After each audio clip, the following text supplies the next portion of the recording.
തെരഞ്ഞെടുപ്പ് കമ്മീഷനെ രാഹുൽ ഗാന്ധി കമ്പിയിൽ കോർത്തു കഴിഞ്ഞു. ഓടി ഒളിക്കാൻ മാളങ്ങൾ തേടുകയാണ് ഈ ഭരണഘടനാ സ്ഥാപനം. രാഹുൽ കഴിഞ്ഞ 2-3 മാസമായി തെരഞ്ഞെടുപ്പ് കമ്മീഷന്റെ പിന്നാലെയുണ്ടായിരുന്നു.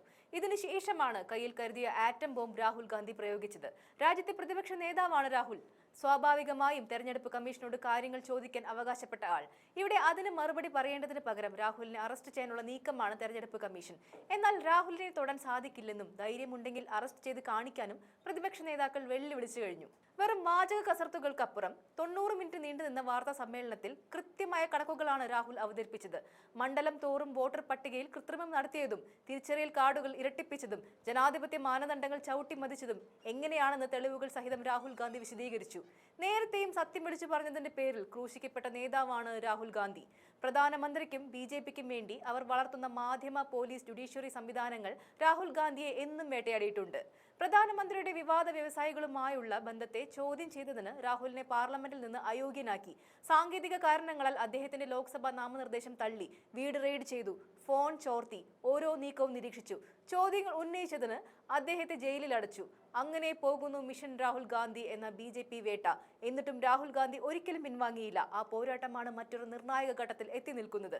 എന്തായാലും രാഹുലിനെ കാത്തിരിക്കുന്ന അപകടത്തെപ്പറ്റി മുന്നറിയിപ്പ് നൽകുകയാണ് കേരളത്തിൽ നിന്നുള്ള UDF MP NK പ്രേമചന്ദ്രൻ. ആ വീഡിയോ കാണാം. ആരോപണം ഉന്നയിച്ച രാഹുൽ ഗാന്ധിയെ പരോക്ഷമായി ഭീഷണിപ്പെടുത്തുന്ന നിലപാടാണ്. സ്റ്റാമ്പ് ഒട്ടിച്ചു കൊടുത്താൽ ആ ആക്ഷേപം സ്ഥിരീകരിക്കപ്പെട്ടിട്ടില്ലെങ്കിൽ, സതുദ്ദേശപരമല്ലെങ്കിൽ ജയിൽ ശിക്ഷ അടക്കമുണ്ടാകുമെന്നുള്ള പരോക്ഷമായ ഇലക്ഷൻ കമ്മീഷന്റെ പരാമർശം ഒരു തരത്തിലുള്ള ഭീഷണി കൂടിയാണ്. ഈ നിലയാണ് ഇലക്ഷൻ കമ്മീഷൻ തുടരുന്നതെങ്കിൽ ഏകപക്ഷീയമായ നിലപാട് സ്വീകരിച്ചുകൊണ്ട് BJPക്ക് അനുകൂലമായി വോട്ട് മോഷണം ഉൾപ്പെടെയുള്ള നടപടികളെ പിന്തുണയ്ക്കുന്ന സമീപനമാണ് ഇലക്ഷൻ കമ്മീഷൻ സ്വീകരിക്കുന്നത് എന്നുണ്ടെങ്കിൽ ഇലക്ഷൻ കമ്മീഷനെ ഇംപീച്ച് ചെയ്യാനുള്ള അധികാരം പാർലമെൻറ്റിനുണ്ട്. ഇലക്ഷൻ കമ്മീഷനെ ഇംപീച്ച് ചെയ്യുന്നതടക്കമുള്ള കാര്യങ്ങളെ സംബന്ധിച്ച് ആലോചിക്കാൻ പ്രതിപക്ഷ രാഷ്ട്രീയ പ്രസ്ഥാനങ്ങൾ നിർബന്ധിതമാകുന്ന സാഹചര്യമാണ് ഇപ്പോൾ രാജ്യത്ത് രൂപപ്പെട്ടിട്ടുള്ളത്. കാരണം ഗൗരവതരമായി ഉന്നയിക്കപ്പെട്ടിട്ടുള്ള ആക്ഷേപങ്ങൾ അന്വേഷിക്കാൻ തയ്യാറല്ല എന്ന് മാത്രമല്ല, ആരോപണങ്ങൾ ഉന്നയിച്ചയാളിനെ പരോക്ഷമായി രാഹുൽ ഗാന്ധിയെ ഭീഷണിപ്പെടുത്തുന്ന സ്വരത്തിലാണ് ഇലക്ഷൻ കമ്മീഷൻ മറുപടി നൽകുന്നത്. അതുകൊണ്ട് ഞങ്ങൾ ഈ അവസരത്തിൽ ആവശ്യപ്പെടുന്നത്, ആദ്യം ഇത് പാർലമെൻറ്റിൽ ചർച്ച ചെയ്യാൻ തയ്യാറാകുന്നില്ല. സാങ്കേതിക കാരണങ്ങൾ ഉന്നയിച്ചുകൊണ്ടാണ് കേന്ദ്ര ഇലക്ഷൻ കമ്മീഷൻ്റെ കാര്യം ചർച്ച ചെയ്യാൻ കഴിയില്ല എന്ന് ഗവൺമെൻറ് അവകാശവാദം ഉന്നയിക്കുന്നത്. പാർലമെൻറ്റ് പാസ്സാക്കിയിട്ടുള്ള 1950 ജനപ്രാതിനിധ്യ നിയമത്തിൻ്റെ 21-ാം വകുപ്പനുസരിച്ചിട്ടാണ് ഇലക്ടറൽ റോൾസ് പുനഃപരിശോധിക്കുന്നത്, റിവൈസ് ചെയ്യുന്നത്. ആ ഒരു നടപടി പാർലമെൻറ്റിൽ ചർച്ച ചെയ്യാതെ എവിടെയാണ് ചർച്ച ചെയ്യാൻ കഴിയുന്നത്? ഭരണഘടനയിൽ കൃത്യമായി തന്നെ പറഞ്ഞിട്ടുണ്ട്, സെൻട്രൽ ഇലക്ഷൻ കമ്മീഷൻ്റെ കോണ്ടക്റ്റ് ഉൾപ്പെടെയുള്ള കാര്യങ്ങളെ സംബന്ധിച്ച് ചർച്ച ചെയ്യാം. പക്ഷേ ഒരിക്കലും ഇലക്ഷൻ കമ്മീഷൻ്റെ ബിഹേവിയർ ഒരു ഇംപീച്ച്മെൻറ്റ് മോഷൻ അല്ലാതെ ഇലക്ഷൻ കമ്മീഷൻ്റെ മിസ്ബിഹേവിയറിനെ സംബന്ധിച്ചോ മറ്റു കാര്യങ്ങളെ സംബന്ധിച്ചോ ആക്ഷേപം ഉന്നയിക്കാൻ പാടില്ല. ഞങ്ങൾ ഇലക്ഷൻ കമ്മീഷനെതിരായിട്ടല്ല ആക്ഷേപം ഉന്നയിക്കുന്നത്. പ്രധാനമായും SIR സ്പെഷ്യൽ ഇൻറ്റൻസീവ് റിവിഷൻ തെരഞ്ഞെടുപ്പ് പരിഷ്കരണവുമായി ബന്ധപ്പെട്ടുകൊണ്ട് ഇപ്പോൾ നടപ്പാക്കിയിട്ടുള്ള പരിഷ്കാരങ്ങൾ 4 മാസം മാത്രമാണ് ബീഹാറിലെ തെരഞ്ഞെടുപ്പിന് ബാക്കിയുള്ളപ്പോഴാണ് ഈ പരിഷ്കാരവുമായി ഇലക്ഷൻ കമ്മീഷൻ മുന്നോട്ട് വരുന്നത്. വളരെ കൃത്യമാണ്, വ്യക്തമാണ്. ന്യൂനപക്ഷ ദളിത് വോട്ടർമാർ ഉൾപ്പെടെ മൈഗ്രൻ്റ് വർക്കേഴ്സ് ഉൾപ്പെടെ ഏതാണ്ട് 65 ലക്ഷത്തോളം വോട്ടർമാരെ പട്ടികയിൽ നിന്ന് നീക്കം ചെയ്തതിലൂടെ ലക്ഷ്യം വെക്കുന്നത് തെരഞ്ഞെടുപ്പ് അട്ടിമറി തന്നെയാണ്. അതാണ് രാഹുൽ ഗാന്ധി സൂചിപ്പിച്ചത്.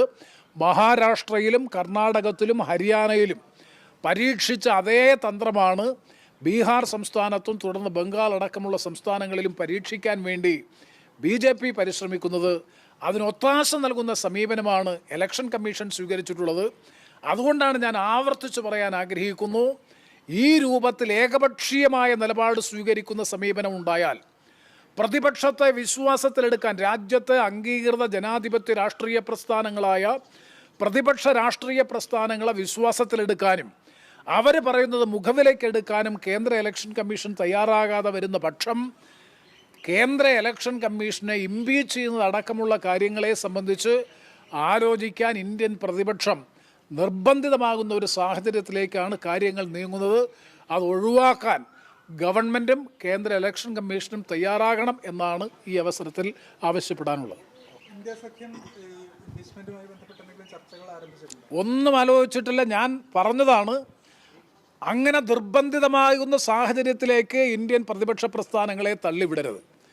ഞങ്ങൾ വളരെ ആദരവോടെ ബഹുമാനത്തോടു കൂടിയാണ് കേന്ദ്ര ഇലക്ഷൻ കമ്മീഷനെ കാണുന്നത്. പക്ഷേ കേന്ദ്ര ഇലക്ഷൻ കമ്മീഷൻ്റെ ഓരോ പ്രതികരണങ്ങളും ഏകപക്ഷീയമാണ്, പക്ഷപാതപരമാണ്. ഒരിക്കലും ഒരു സുതാര്യവും ജനാധിപത്യപരവുമായിട്ടുള്ള തെരഞ്ഞെടുപ്പ് നടത്തുന്നതിന് അനുകൂലമായിട്ടുള്ള നിലപാടല്ല ഇലക്ഷൻ കമ്മീഷൻ്റെ ഭാഗത്തുനിന്ന് ഉണ്ടാകുന്നത്. അതാണ് ഞാൻ സൂചിപ്പിച്ചത്. ഇത്രയും ഗൗരവതരമായ ആക്ഷേപം രാജ്യത്തെ പ്രതിപക്ഷ നേതാവാണ്, അംഗീകൃത പ്രതിപക്ഷ നേതാവ് ഉന്നയിച്ചു കഴിഞ്ഞതിന് ശേഷം പോലും ആ കാര്യത്തിൽ ഒരു അന്വേഷണം, പ്രാഥമികമായ പരിശോധന ആണ്. ഞാൻ പറഞ്ഞത് 80 വോട്ട് ഒരു സ്ഥലത്ത്, ഒരു മുറി മാത്രമുള്ള ഒരു കെട്ടിടത്തിൽ 80 വോട്ട് ചേർത്തുവെങ്കിൽ 24 മണിക്കൂറിനുള്ളിൽ അന്വേഷിച്ച് നിജസ്ഥിതി ബോധ്യപ്പെട്ട BLOയെ നടപടി സ്വീകരിക്കാമല്ലോ, ബൂത്ത് ലെവൽ ഓഫീസറെ. അങ്ങനെ ഒരു 100 പേർക്കെതിരായി നടപടി സ്വീകരിച്ചാൽ ഭാവിയിൽ ഒരു ഉദ്യോഗസ്ഥനും ഈ രൂപത്തിൽ കള്ള വോട്ട് ചേർക്കാൻ തയ്യാറാകില്ല. അത് ചെയ്യുന്നതിന് പകരം താങ്കൾ അഫിഡവിറ്റിനോടൊപ്പമുള്ള ആപ്ലിക്കേഷൻ സബ്മിറ്റ് ചെയ്ത് കഴിഞ്ഞാൽ അത് പരിശോധിക്കാമെന്നും, പരിശോധിക്കുമ്പോൾ സതുദ്ദേശപരമല്ലാതെയാണ് അപേക്ഷ നൽകിയതെങ്കിൽ ജയിൽ ശിക്ഷ അടക്കം അനുഭവിക്കേണ്ടി വരുമെന്നും പറയുന്നത് തെരഞ്ഞെടുപ്പ് കമ്മീഷൻ പരോക്ഷമായി ആരോപണം ഉന്നയിക്കുന്നവരെ, ആക്ഷേപം ഉന്നയിക്കുന്നവരെ ഭീഷണിപ്പെടുത്തുന്നതാണ്.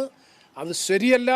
അതുകൊണ്ട് കേന്ദ്ര ഇലക്ഷൻ കമ്മീഷൻ അടിയന്തരമായി ഉന്നയിക്കപ്പെട്ട ആക്ഷേപങ്ങളെ സംബന്ധിച്ച് സമഗ്രമായ അന്വേഷണത്തിന് തയ്യാറാകണം. ഭാവിയിലെങ്കിലും ഇത്തരത്തിലുള്ള സംഭവങ്ങൾ ആവർത്തിക്കാതിരിക്കാൻ ആവശ്യമായ കർക്കശമായ ശിക്ഷാ നടപടികൾ ബന്ധപ്പെട്ടവർക്കെതിരെ സ്വീകരിക്കാൻ കേന്ദ്ര ഇലക്ഷൻ കമ്മീഷൻ തയ്യാറാകണം എന്നാണ് ഞങ്ങൾക്ക് ഈ അവസരത്തിൽ ആവശ്യപ്പെടാനുള്ളത്. BJPയും ഗവൺമെൻറ്റും സ്പെഷ്യൽ ഇൻറ്റൻസീവ് റിവിഷൻ ബീഹാറിലെ തെരഞ്ഞെടുപ്പ് പട്ടികയുമായി ബന്ധപ്പെട്ട് ഉയർന്നു വന്നിട്ടുള്ള ആക്ഷേപം സഭയിൽ ചർച്ച ചെയ്യാൻ തയ്യാറല്ല എന്ന് പറയുന്നത് തന്നെ ഗുരുതരമായ ക്രമക്കേടുകൾ വോട്ടർ പട്ടികയിൽ കടന്നുകൂടിയിട്ടുണ്ട് എന്നുള്ളത് കൊണ്ടാണ് ഒരു ചർച്ചയ്ക്ക് പോലും കേന്ദ്ര ഗവൺമെൻറ് സഭയിൽ തയ്യാറാകാത്തത്.